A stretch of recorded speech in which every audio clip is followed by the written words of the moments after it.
RB, is there anyone who pitched you recently or in the last few years that you met on social media and they said, you know what, I want to come work for Stage 32, I want to work for you? Yeah, it happens often, and we actually did hire somebody off of social media. When I say off of social media, somebody that I had met on social media and that the staff was familiar with on social media, who was also a member of Stage 32 for a while. And the thing that was attractive about that person, besides the skill set, but what made us want to look deeper into him, was the fact that he had spent months cultivating relationships, not only with me and members of my staff, but with people on the site. And then we were able to look at how he handled himself on other social media accounts that he was listed on. And I have a saying that don't do anything online that you wouldn't do in the quote unquote real world. A lot of people get big balls behind their computer screen. We call it big ball syndrome, right? And they do, and they think it's okay, to act like an ass, more or less. And it comes back to bite you. It really does, because people are going to look at how you handle yourself. And it's not just me as an employer, it's me as a producer.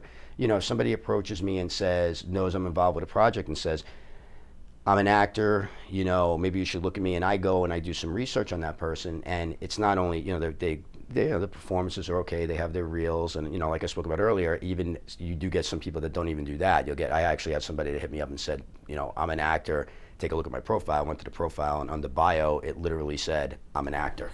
Okay, and it was like, well, fantastic, congratulations, you and everybody else, and he has no reels up and nothing.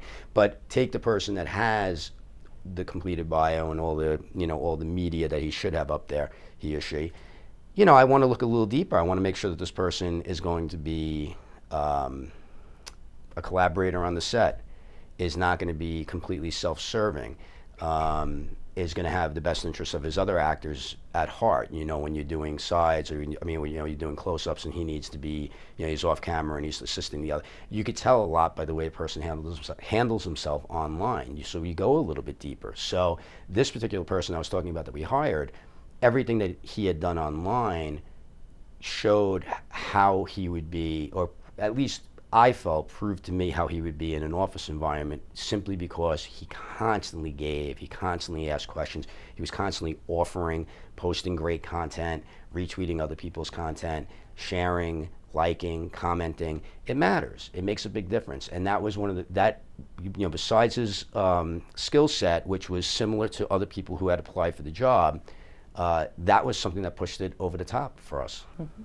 Going back to what you said about big balls syndrome, which that's a great name. What if that's part of someone's whole shtick? What if they're like, you know what, I just tell it like it is, and I have no filter, and if people are offended, well, that's their problem, which you hear that, and there's many different thoughts on all that. Yeah. But if that's their thing, how should they then temper that for the internet, or maybe they shouldn't? Well, I don't think they should if that's the way they are in real life. I've never been accused of being shy. I'm pretty blunt, but I like to say that I'm simply honest. I'm respectful about it. I'm not going to go out there and call anybody names or be abusive, or if I get into debate, I'm going to be honest about the debate. I'm not going to be name calling or anything like that. But if you're full of bluster and you're full of energy, and this is the person that you are offline, then that's fine if that's your persona online. You just have to be careful, because the one exception to things offline and online is that nothing replaces that face-to-face interaction, of course. So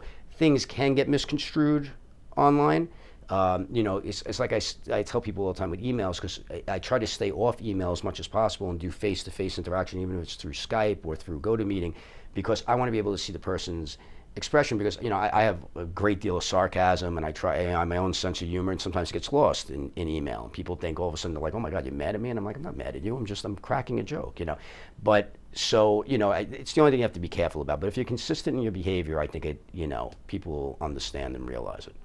And then going back to the gentleman that you hired after seeing that he was a giver online and kind of checking him out, aside from seeing that he was generous with his retweeting, you saw that his bio and everything was in line. Mm-hmm. It seems like that.